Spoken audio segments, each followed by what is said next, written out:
All right, guys, welcome back to Underground Science. In this video, we'll be talking about immune thrombocytopenic purpura, okay, or ITP. So, just based on the name, right? Immune indicates it's an autoimmune. This condition's autoimmune, right? Thrombocytopenic means low platelets, and purpura is a skin bleeding finding that you would see if you have low platelets. All right. So that's the basics of the name, right? So let's go and see how this works. So before we start talking about this disease, let's talk about a few things. So when you, let's say, cut your skin, right, or some sort of injury happens, you bleed, right? But that bleeding eventually stops because of you form a clot. Now, that clot, right, forms in two main ways. First thing that happens is primary hemostasis, right? In primary hemostasis, you form a weak platelet plug, right? And then what happens is you have secondary hemostasis. In secondary hemostasis, we stabilize that platelet plug, okay? We stabilize that platelet plug with the help of our coagulation factors, right? So we know that our coagulation factors, right? We're familiar with the extrinsic pathway, intrinsic pathway, and common pathway. Eventually leads to the formation of fibrin, which can cross-link the weak platelet plug and stabilize it. So that's how we stop bleeding. So let's focus on primary hemostasis. Okay. So again, let's say you cut your skin, do some sort of damage, trauma, right? Injure your endothelium, and you expose the subendothelial collagen, the collagen beneath your endothelial lining. Now, when you do that, when you injure your endothelial cells release von Willebrand factor. So first thing you need, right? Your endothelial lining's injured, right? So you don't want to keep on bleeding out, right? So what's going to happen is you want platelets to come there, but the platelets have to stick to something. And what they stick to is the von Willebrand factor. The von Willebrand factor sits on top of your subendothelial collagen, right? Binds to it. And then platelets come in with their glycoprotein 1b receptor and bind onto the von Willebrand factor. Again, the glycoprotein 1b receptor is on the platelets. This step is adhesion, right? So when you injure your endothelial lining, three main things happen, right? So your endothelial lining gets injured, and then three main things happen. First, right, is platelet adhesion, which is what we just talked about, right? Your platelets binding to von Willebrand factor via glycoprotein 1b. Then what happens is your platelets get activated. So that's platelet activation, right? And then what happens, third, is platelet aggregation, okay? So we just talked about platelet adhesion, right, via glycoprotein 1b and von Willebrand factor. Once that happens, next step, what did we say? Platelet activation. So the platelet gets activated and starts releasing certain molecules, right, that it has in its granules.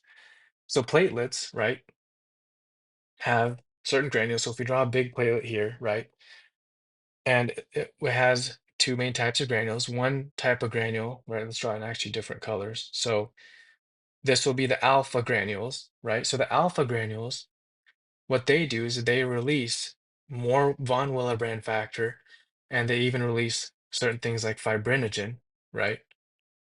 Fibrinogen, and even platelet-derived growth factor.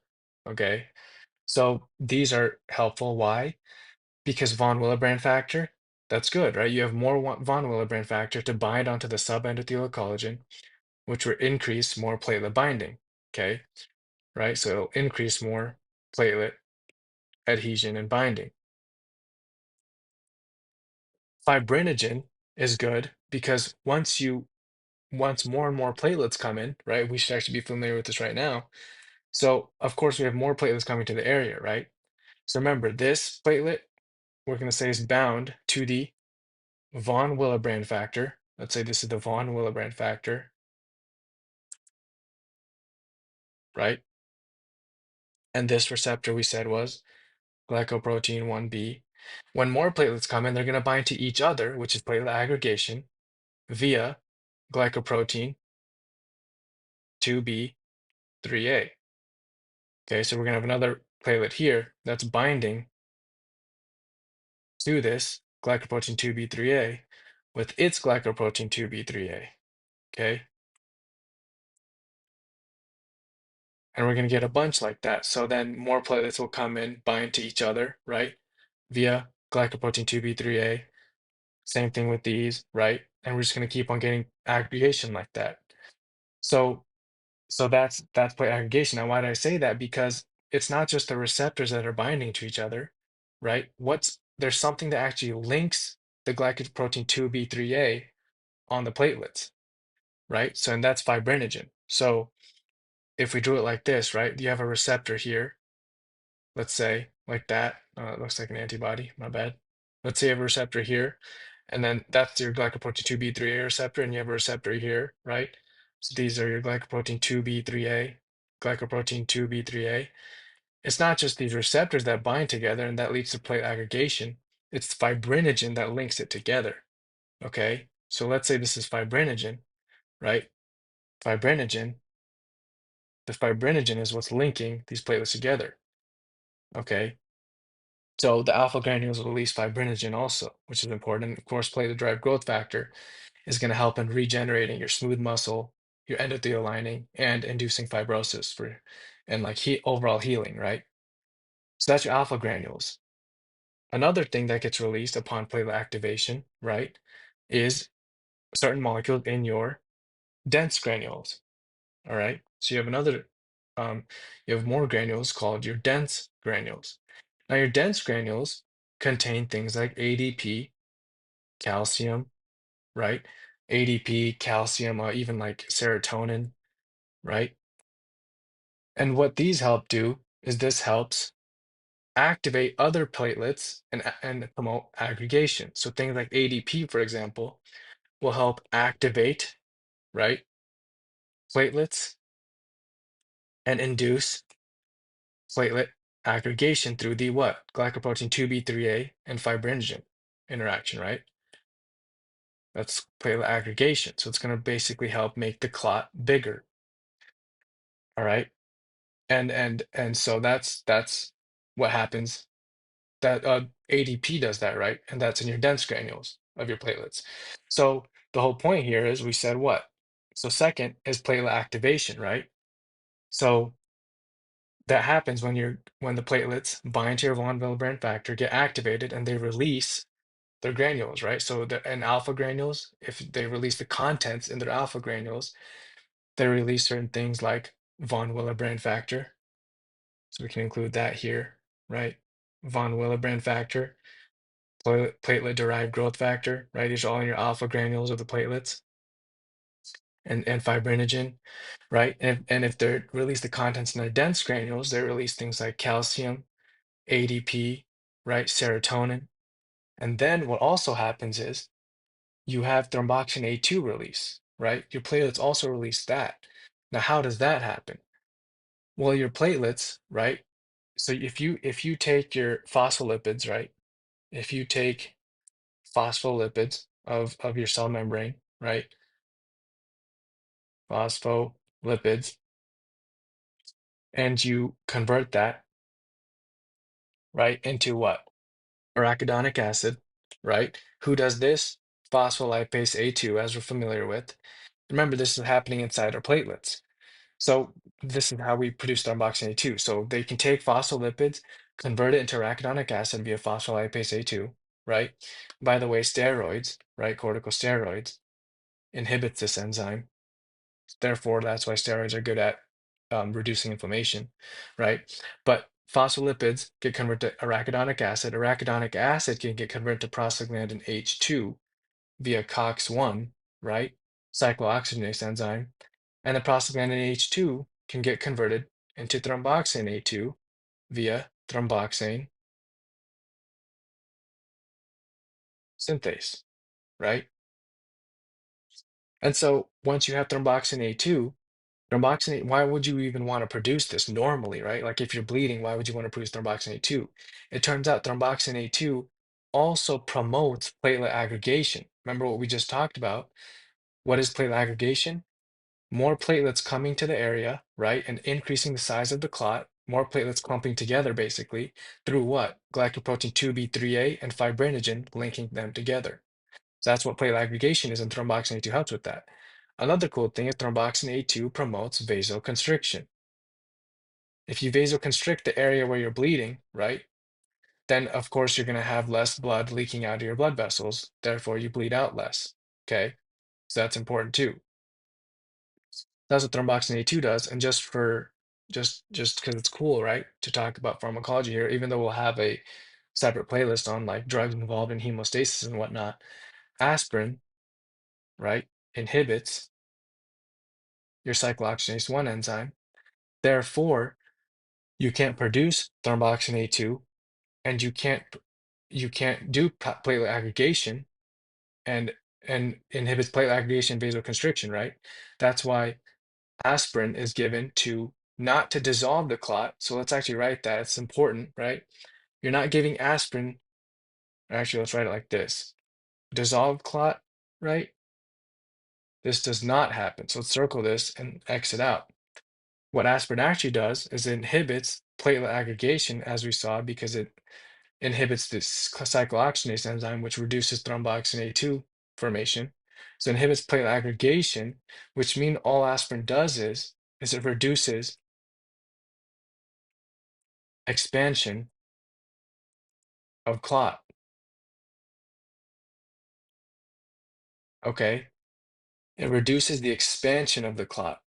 So if the clot is getting bigger, you're aggregating, right? Aspirin, what it does is it keeps it this size, okay, and it prevents it from getting bigger, which is what platelet aggregation is. All right. So that's something cool to tie in, right? So let's go back and see what happens. So we have this interaction occurring, right? And the platelet activation and platelet aggregation, which you just went over. So now the clot is getting bigger and we're getting platelets clumping together via glycoprotein 2b3a and fibrinogen, right? Which is platelet aggregation. And ADP, right? When ADP gets released, it goes to other platelets and induces platelet aggregation. So all of this right here that we talked about, what it also does is it helps platelets that it binds to, right? ADP will go to your platelets nearby, and it also will increase expression of your glycoprotein 2b3a. So then those platelets can bind to other platelets and keep on growing in size, right? The clot can keep on growing in size if you have a lot of glycoprotein 2b3a interactions with other platelets, right? You can keep on clumping together platelets and make a bigger and bigger platelet plug, okay?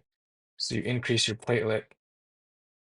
The whole goal of ADP is to increase platelet plug size, right? So platelet aggregation. Okay, so if we go back, so that's what's happening, right? So so remember, right? The glycoprotein 2b3a is important for platelet aggregation because that's how the platelets bind to each other. Okay, that's how you're going to form that weak platelet plug, which is what primary hemostasis is. So why are we even talking about all this, right? When we're talking about immune thrombocytopenic purpura. Because in immune thrombocytopenic purpura, you make autoantibodies against the glycoprotein 2b3a. And you can also make it against your glycoprotein 1b, right? So if you make, in this case, let's take this for example, right? And if you make IgG antibodies against glycoprotein 2b3a, why is that bad? Because if antibodies bind to your glycoprotein 2b3a receptor, right, this will eventually go to your spleen. And when your platelets go to your spleen and your splenic macrophages see that your antibodies are bound here, remember macrophages love seeing antibodies, right? Because when we're talking about encapsulated bacteria, we said you need IgG and IgM to opsonize those bacteria so macrophages can destroy it. So when they see this, they're like, oh, sweet, let's destroy it. And so they destroy your platelets because they see these antibodies bound to the glycoprotein 2b3a proteins, right? Once they destroy it, you get destruction of your platelets. If you keep on doing that, you get a low platelet count, right? So you see thrombocytopenia, low platelets. Okay, so that's the main that's the whole thing main point of this disease, right? You see low platelets because it's getting destroyed in your spleen because you have autoantibodies that are binding to glycoprotein 2b3a. All right. So something that we should mention, right now is if you see if your platelets are really low, where are platelets made? Your bone marrow, right? Remember, platelets are made because they're basically cytoplasmic fragments of megakaryocytes. So if you have very low platelets, your bone marrow is going to try to compensate and increase the number of megakaryocyte production, right? So if you do a bone marrow biopsy, you may see increased megakaryocyte count. Okay, so that's important also. So let's move on and see what we have next. So we basically know what ITP is now, right? You produce antibodies against glycoprotein 2b3a or the glycoprotein 1b on your platelets. That then goes to your spleen. Your splenic macrophages see that because remember your splenic macrophages, right? Your splenic macrophages, your macrophages in general, right, have FC receptors.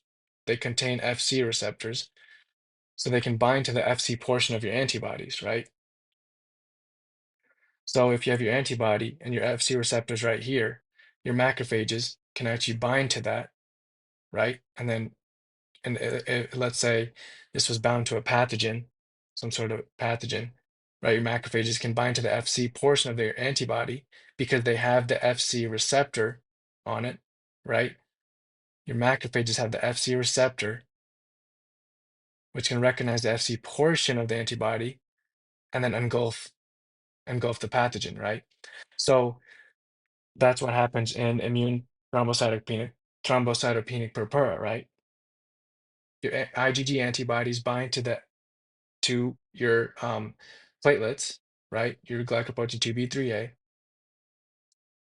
and your macrophages bind to the FC part of your antibodies, especially your splenic macrophages in particular, and destroy it. So you get low platelets. Now there's two types of ITP. There's acute ITP and chronic ITP. Acute ITP is seen in children. Okay, so that's important to remember, okay? Acute immune thrombocytopenic purpura is seen in children. Usually it can occur after a viral illness like mumps or rubella, right? Or and so on, right? So mumps, rubella, or varicella zoster virus, for example, or immunization, all right? But it often resolves spontaneously, so that's a good thing, right? But the chronic ITP, right, is occurs mostly of women of childbearing age. Okay. And this is defined by thrombocytopenia lasting greater than 6 months. Okay. It could be idiopathic, right? Or it can be secondary to other conditions, right? So, for example, like SLE, remember in lupus, we make antibodies against platelets, red blood cells, white blood cells, right? You can do that, leading to thrombocytopenia, anemia, and leukopenia. So if you make antibodies against your platelets, that can lead to ITP, like we're discussing in this video. So could be associated with things like systemic lupus erythematosus. Okay. So so of course, if you suspect lupus, consider testing for your anti-double-stranded DNA antibodies, like we talked about in that video, and ANA. Okay, because both can be positive in lupus. So that's chronic ITP, right? And and remember, these antibodies in childbearing age, if the woman is pregnant, if the female is pregnant, right, and she has these IgG antibodies, those IgG antibodies can also cross the placenta and affect the baby's platelet count, right? So, so that's important to remember too. So let's move on to the clinical presentation now, since we know what happens in this disease, right? Remember, low platelets, because it's getting destroyed, right? That can lead to the classical skin and mucosal bleeding, okay? So skin bleeding like petechiae and purpura, right? And mucosal bleeding like epistaxis, right? Nosebleed, gum bleeding, GI bleeds, hemoptysis, right? Coughing up blood, menorrhagia, right? Something important to remember is in ITP, you usually wouldn't see any splenomegaly, okay? So that's important to remember. But remember skin and mucosal bleeding, okay? That's the main thing to remember due to low platelet count. All right, so if we talk about the diagnosis and lab findings, right?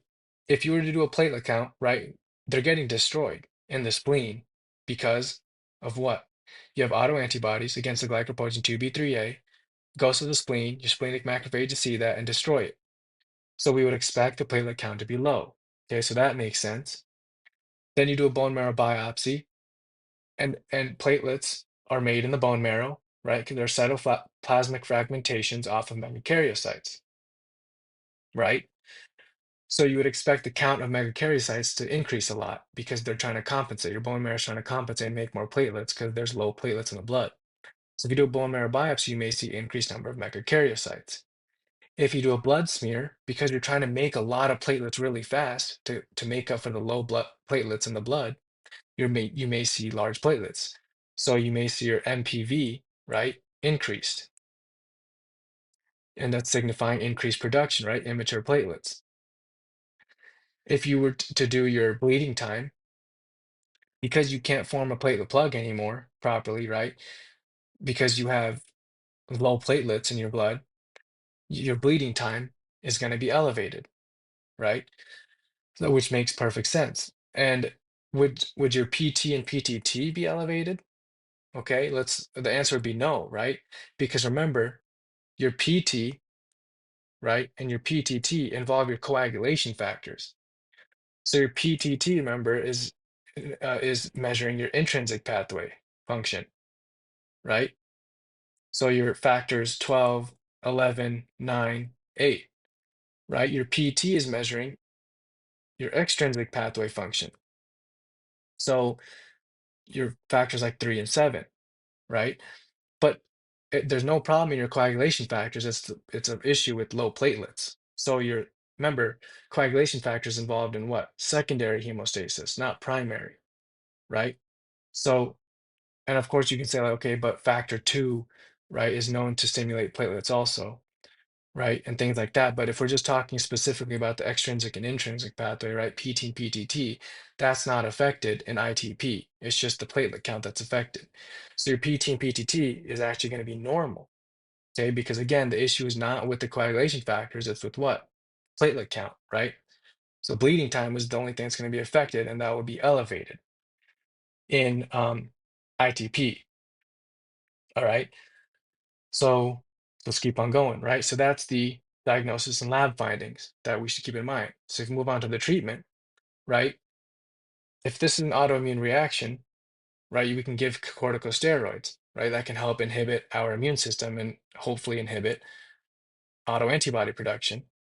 Okay, and remember what we said, right? Your splenic macrophages have, let's say this is a splenic macrophage, they have an FC receptor, okay, that will bind to the FC portion of the IgG, right? Let's say that's this part.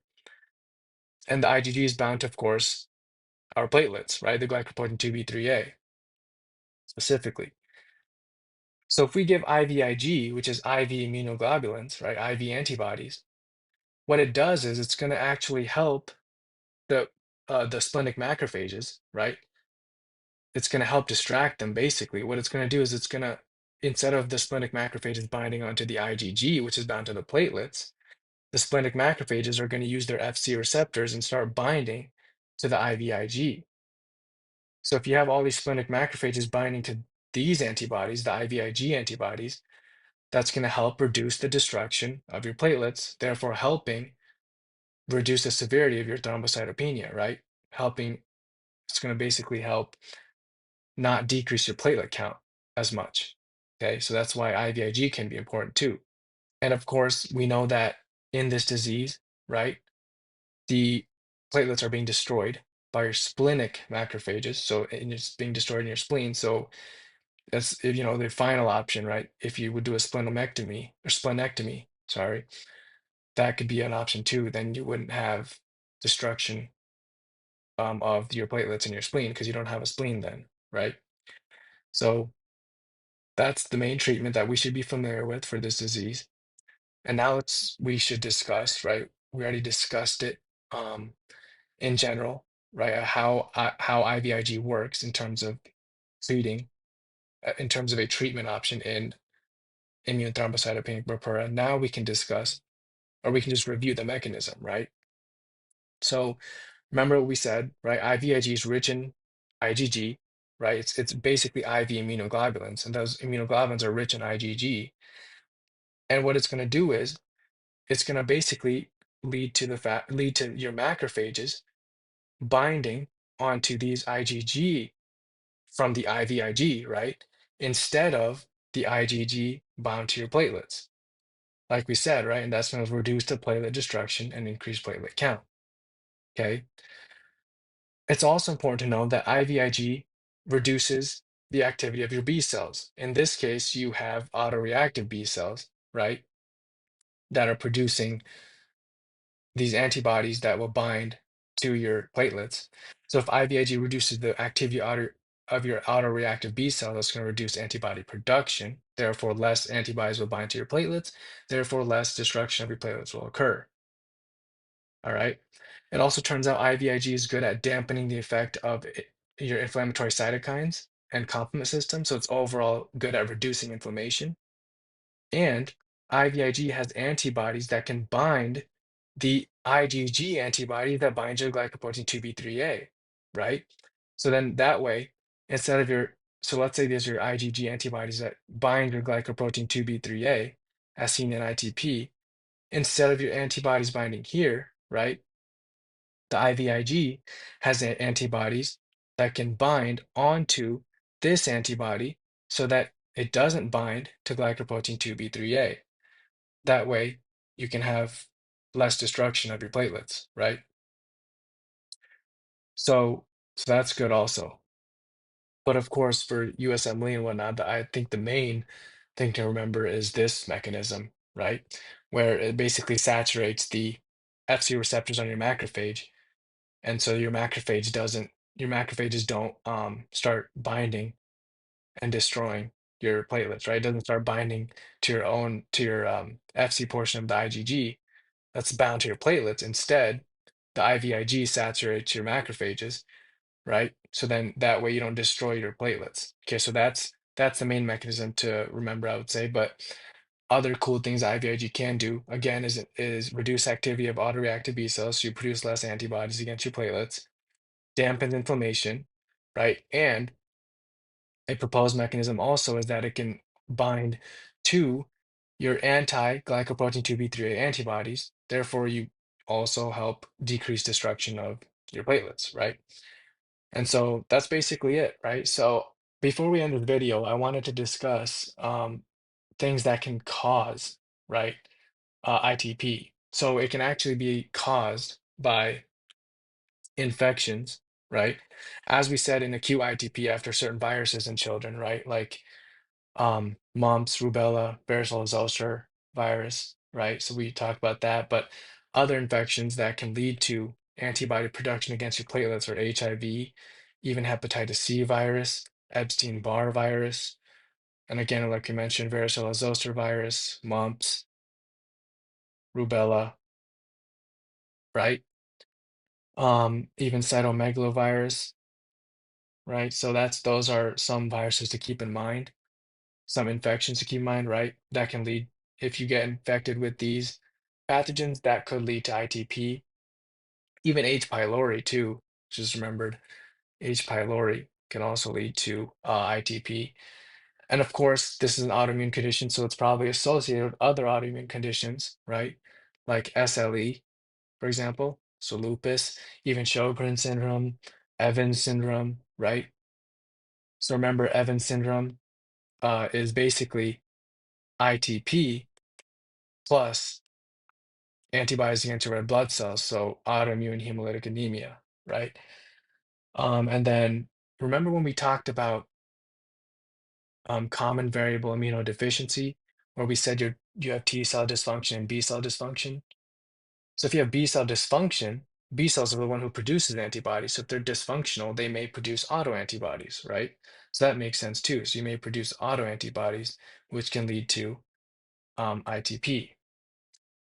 Right. And then of course, if we're going to talk about this more when we talk about different white blood cell cancers, but remember in CLL, right? In CLL, what we see in chronic lymphocytic leukemia, right? We see it's basically the cancer of your B cells, right?